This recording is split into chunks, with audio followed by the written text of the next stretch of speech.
Face పైన, మెడ పైన టానింగ్‌తో బాధపడుతున్నారా? ఫేస్ పైన టానింగ్ వచ్చి నలుగురితో ఎళ్ళటానికని, కలవటానికని ఇబ్బంది పడి కాన్ఫిడెన్స్ లెవెల్స్ తగ్గుతున్నాయా? అలానే క్వాలిటీ ఆఫ్ లైఫ్ తగ్గుతుంది అనంటే దానికి ఎటువంటి ట్రీట్మెంట్ ఆప్షన్స్ ఉంటాయని కూడా ఆలోచిస్తూ ఉంటారు. అలాంటప్పుడు చాలా ట్రీట్మెంట్ ఆప్షన్స్ ఉంటాయి. మంచి లేజర్స్ ఉంటాయి అనే దాని గురించని మనం తెలుసుకుందాం. అలానే ఏ విధంగా పనిచేస్తాయని కూడా తెలుసుకుందాం. ఈ ఇన్ఫర్మేషనల్ అవేర్నెస్ వీడియో ఎన్నో లక్షలాది మందికి ఉన్న సందేహాలని, అపోహలని క్లియర్ చేస్తుందని ఆశిస్తూ నేను మీ ముందుకు వస్తున్నానండి. నేను మీ doctor Raj Kiret, Celestee skin laser and hair clinic Jubilee Hills మరియు కొత్తపేటలో chief and founder dermatologist and hair transplant సర్జన్గా ప్రాక్టీస్ చేస్తున్నానండి.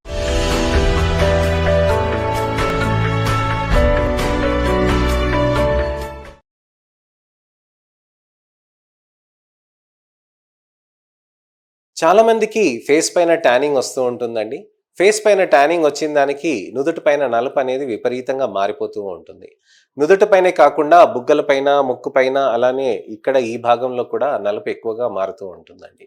ఇలా మారినప్పుడు మనకి ఎలా చేస్తాము, మనకి ఎలాంటి రిజల్ట్స్ వస్తాయి, మనకి ఎటువంటి ట్రీట్మెంట్స్ ఉంటాయి ఆప్షన్స్ అనే దాని గురించి మనం తెలుసుకుందాం. ఈ ట్యానింగ్ అనేది అసలు ఎందుకు వస్తుంది, ఏ విధంగా మనం కాపాడుకోవాలి అనే దాని గురించి కూడా మనం తెలుసుకుందాం. ట్యానింగ్ అనేది ఏ విధంగా వస్తుంది అని అంటే మనకి సూర్యుడు వెలుతురుతోటి మనకి ప్రాబ్లం అవుతుందండి. చాలా మంది అంటూ ఉంటారు, సూర్యుడు వెలుతురుతోటి నాకు అసలుకి ఎటువంటి సంబంధం లేదు సార్, నేను ఎప్పుడు చేయలేదు, నేను ఎప్పుడు ఎండలోకి వెళ్ళనే కదా అని అంటూ ఉంటారు. మనం గమనించాల్సింది ఏంటంటే సూర్యుడు వెలుతురు అనేది మనం వెళ్ళాల్సిన అవసరం లేదండి, మన దగ్గరికే అది వస్తూ ఉంటుంది. ఎలా వస్తుంది? కిటికీలోంచి వచ్చేది ఎండ వెలుతురు కూడా సూర్యుడు వెలుతురే. అలానే మీరు బాల్కనీలో కూర్చున్నా, కారిడార్లో కూర్చున్నా, మీరు బయట ఎక్కడ ఉన్నా మీకు దానితోటి కూడా సన్లైట్ వెలుతురు అనేది తగులుతూనే ఉంటుంది అనమాట. ఇలా మనకు వచ్చిన దానికి మనకి ఎప్పుడు సూర్యుడికి తగలకుండా ఉంటే మరి మనకి వైటమిన్ డి ప్రాబ్లం అవుతుంది కదా సార్ అని అంటే అలా కాదండి. మీకు సూర్యుడు వెలుతురు అనేది చర్మం పైన తగలకుండా పొట్టకి, కాళ్ళకి, చేతులకి చూపించుకుంటే మీకు అక్కడ వైటమిన్ డి సింథసిస్ అనేది ఇంకా ఎక్కువగా ఉంటుంది అనమాట. ఫేస్ పైన కంటే దానికి ఎక్కువ ప్రొడక్షన్ క్యాపబిలిటీ అనేది ఉంటుందన్నమాట. మనకి సన్ స్క్రీన్స్ అనేటిది కూడా చాలా ఇంపార్టెంట్ అండి ట్యానింగ్ అప్పుడు. మరి ఈ ట్యానింగ్ అనేది సన్లైట్ కే వస్తుందా సార్? మరి నేను సాఫ్ట్వేర్ ఎంప్లాయీని, నేను ఎప్పుడు చూసినా నేను ఎండలో నేను వెళ్ళను, అసలు నాకు జాబ్ నుంచి నాకు టైమే దొరకదు, అలాంటప్పుడు నాకు ఎందుకు అవుతుంది అని కూడా చాలా మంది ఆలోచిస్తూ ఉంటారు. ఇక్కడ మనం గమనించాల్సింది ఏంటంటే సాఫ్ట్వేర్ ప్రొఫెషన్ కానివ్వండి, ఇండోర్ ప్రొఫెషన్ కానివ్వండి, ఏదైనా ఈ ప్రొఫెషన్ లో ఉన్నప్పుడు మీకు విజిబుల్ లైట్స్ లో కూడా మీకు అది ఎక్కువ రేడియేషన్ అనేది ఉంటుందన్నమాట. విజిబుల్ లైట్స్ తోటి కూడా మనకి ఫోటో సెన్సిటివిటీ కూడా పెరుగుతూ ఉంటుంది. అలానే మానిటర్స్ నుంచి, మనకి ల్యాప్టాప్స్ నుంచి వచ్చే బ్లూ లైట్స్ రావటం తోటి, అలానే మనకి మొబైల్ ఫోన్స్ నుంచి వచ్చే బ్లూ లైట్స్ తోటి కూడా మనకి నలుపు అనేది పెరిగే ఆస్కారం ఎక్కువగా ఉంటుంది. సో ఈ నలుపు అనేది ఎక్కువగా అయినప్పుడు మనకి బ్లూ లైట్ అయినా, మనకి విజిబుల్ లైట్ అయినా అని మనం తెలుసుకోవాలి. మనకి విపరీతంగా మనం పనిచేసేటప్పుడు కూడా స్కార్ఫ్ కట్టుకోవాలేమో, మరి అలా చేయాలనంటే అలా అవసరం లేదండి. అంత ఉక్కిరి బిక్కిరి కావాల్సిన అవసరం లేదు. మీరు కేవలం సన్ స్క్రీన్ అది పెట్టుకుంటే సరిపోతుంది అనమాట. సన్ స్క్రీన్స్ పెట్టుకొని మీ పనులు మీరు చేసుకుంటుంటే ఇబ్బంది ఏం లేదు. మరి ఇలాంటి వాళ్ళకి అరగంట మీరు ఎండలోకి ఉన్నా కానీ ఖచ్చితంగా మీకు అది సన్ ఎక్స్పోజర్ అనేది విపరీతంగా పెరిగిపోతూ ఉంటుంది. సో దానితోటి కూడా నలుపు అనేది పెరుగుతూ ఉంటుంది. అలానే ఛాతి పైన నలుపు కొంతమందికి వస్తుందండి, వీపు పైన కూడా నలుపు కొంతమందికి వస్తుంది. అకాంథోసిస్ నైగ్రికెన్స్ అనేది కూడా కొంతమందికి వస్తుంది. దానితోటి కూడా విపరీతమైన ట్యానింగ్ ఉంటుందండి. నాకు కుట్టి ట్యానింగ్ ఏ ఉందా అని అంటే కొంతమందికి ట్యానింగ్ ఉంటుందండి, మిగతా మందికి ట్యానింగ్ ఉంటుంది, పిగ్మెంటేషన్ ఉంటుంది, మెలాస్మా ఉంటుంది, అకాంథోసిస్ నైగ్రికెన్స్ ఉంటుంది, డీప్ ఫేషియల్ మెల్నోసిస్ అనేటివి ఉంటాయి, ఇతరత్ర మెడికల్ కండిషన్స్ కూడా ఉండే ఛాన్సెస్ ఉంటాయి అన్నమాట. వీటికి రెస్ట్రిక్టెడ్ సన్లైట్ అనే దానికంటే మనకి ప్రొటెక్టెడ్ ఫ్రామ్ సన్లైట్ అనేది చేయాలన్నమాట. ఈ ప్రొటెక్షన్ అనేది ఎలా చేస్తాము? ఫుల్ లెంత్ క్లోతింగ్ కానివ్వండి, లేకపోతే స్కార్ఫ్స్ వేసుకోవటం, బయటికి వెళ్తే ఎండలోకి వెళ్తే మీరు స్కార్ఫ్లు వేసుకోవటం అనేది మీరు చేసుకోవచ్చు. మగవాళ్ళకి స్కార్ఫ్స్ వేసుకోవటం ఇబ్బంది, ఆడవాళ్ళకి స్కార్ఫ్స్ అంటే ఈజీగా ఉంటుంది అని అంటారండి. ఆడవాళ్ళకి కూడా అది కొద్దిగా ఇబ్బందికరంగా ఉన్నా కానీ మీరు ప్రయత్నం అనేది చేయాలండి. మగవాళ్ళకి మరి అది ఎలా చేస్తారని అంటే ఫేస్ మాస్క్ అనేటివి ఉంటాయండి. ఫేస్ మాస్క్ అనేది ఏంటంటే మీకు ఇక్కడ ఇది మొత్తం ఇదంతా పెట్టేసుకుంటారనమాట. ఈ ఫేస్ మాస్క్ మనకి పొల్యూషన్ నుంచి, సన్లైట్ నుంచి కూడా బాగా ప్రొటెక్షన్ చేస్తూ ఉంటుంది. నా దగ్గర ఒక క్లయింట్ వచ్చేవాళ్ళండి. ఆ క్లయింట్ అనే వాళ్ళు ఇంతకు ముందు బాగా విపరీతంగా నల్లగా ఉండేదన్నమాట. ఇప్పుడు కొన్ని లేజర్స్ చేసుకున్నాక, పీల్స్ చేసుకున్నాక చాలా ఇంప్రూవ్మెంట్ వచ్చింది. ఇప్పుడు సన్ స్క్రీన్ అనేది ఖచ్చితంగా తను పెట్టుకుంటూ ఉన్నారనమాట. ఖచ్చితంగా సన్ స్క్రీన్ అనేది పెట్టుకోవటం మొదలు పెట్టినాక మీకు ఏమవుతుందనంటే అక్కడ తనకి పిగ్మెంటేషన్ కి బెనిఫిటే కాకుండా పొల్యూషన్ నుంచి, దుమ్ము నుంచి, ధూళి నుంచి కూడా బాగా బెనిఫిట్ అవుతుందన్నమాట.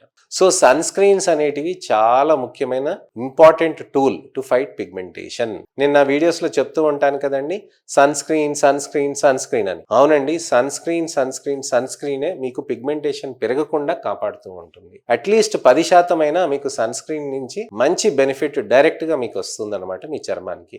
ఎలా వస్తుంది అని అంటే, చర్మానికి మనం సన్ స్క్రీన్ అది పెట్టినప్పుడు మనకు అక్కడ మంచిగా మనకి ప్రొటెక్షన్ అనేది ఉంటుందన్నమాట. ఇలా చర్మానికి మనకు అది పెట్టినప్పుడు మనకి సూర్యుడు వెలుతురు అనేది లోపలికి హార్మ్ఫుల్ రేడియేషన్ వెళ్లకుండా రిఫ్లెక్ట్ అయిపోతుంది, లేదా అక్కడ అబ్జార్బ్ అయిపోతుంది. అది అబ్జార్బ్ అయిపోయి మీకు అది అయిపోతుంది అనమాట. సన్ స్క్రీన్ పెట్టినప్పుడు మీకు ఏమవుతుందంటే చర్మానికి ఒక మంచి కవచం లాగా మారుతుంది అనమాట. ఏదో కొద్దిగంత తీసుకొని అలా సన్ స్క్రీన్ అలా పెట్టొద్దండి.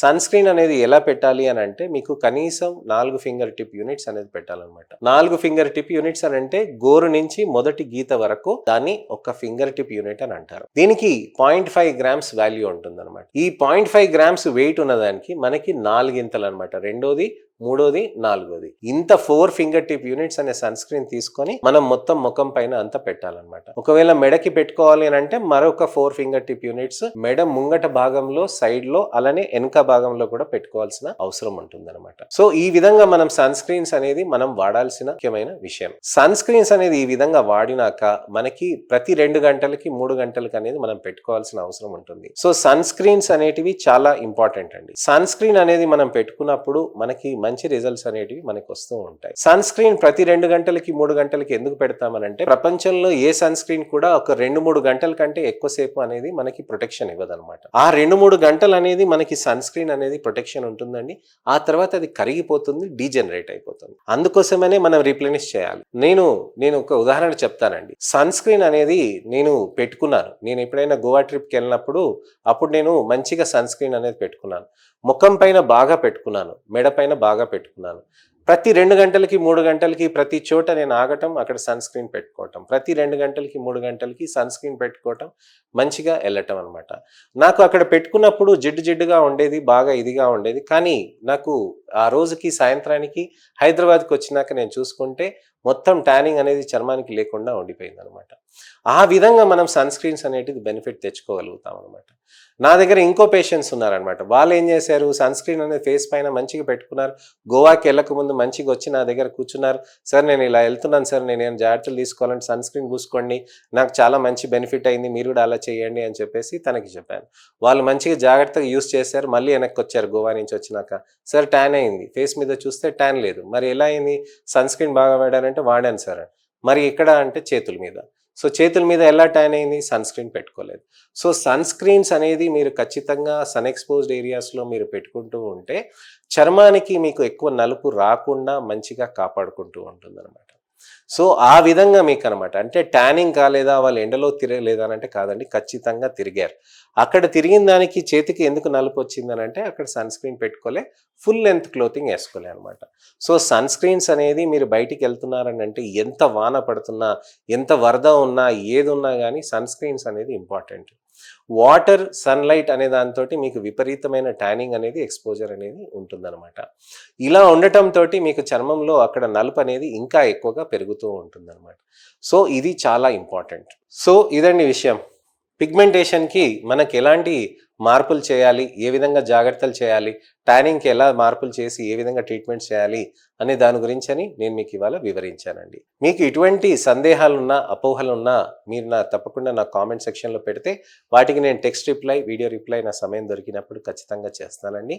అలానే మీకు ఎటువంటివైనా కానీ ఇలాంటి ప్రాబ్లమ్స్ ఉన్న వాళ్ళకి ఎవరైనా కానీ కనిపిస్తే కనుక, లేకపోతే తెలిస్తే కనుక మీ మిత్రులకి, శ్రేయోభిలాషులకి, చుట్టాలకి, అమ్మ నాన్నకి, అక్క చెల్లెలకి ఎవరికైనా కానీ దయచేసి ఈ వీడియోస్ని వాళ్ళని షేర్ చేసి సబ్స్క్రైబ్ చేయమని చెప్పండి నా ఛానల్ని మీరు కూడా సబ్స్క్రైబ్ చేసుకొని నోటిఫికేషన్ బటన్ నొక్కితే మళ్ళీ ఒక ఇన్ఫర్మేషనల్ అవేర్నెస్ వీడియో తోటి నేను మీ ముందుకు వస్తాను. నా 2 లక్షల సబ్స్క్రైబర్స్ నా వీడియోస్ని చూసి లైక్ చేసి మంచి పాజిటివ్ కామెంట్స్ తోటి నా ప్రోత్సాహం అయ్యారండి. మీరే నా పిల్లర్, నా ఫౌండేషన్, నా మంచి వీడియోస్కి, నా ఈ అవేర్నెస్ క్యాంపెయిన్ చేయటానికని. మీరు నాతో పాలు పంచుకొని నా వీడియోస్ని అన్నిటినీ షేర్ చేస్తారని ఆశిస్తున్నానండి. నేను మీ డాక్టర్ రాజ్ కిరీట్. మళ్ళీ ఒక ఇన్ఫర్మేషనల్ అవేర్నెస్ వీడియో తోటి మళ్ళీ నేను మీ ముందుకు వస్తాను. అంతవరకు సెలవు. నమస్తే.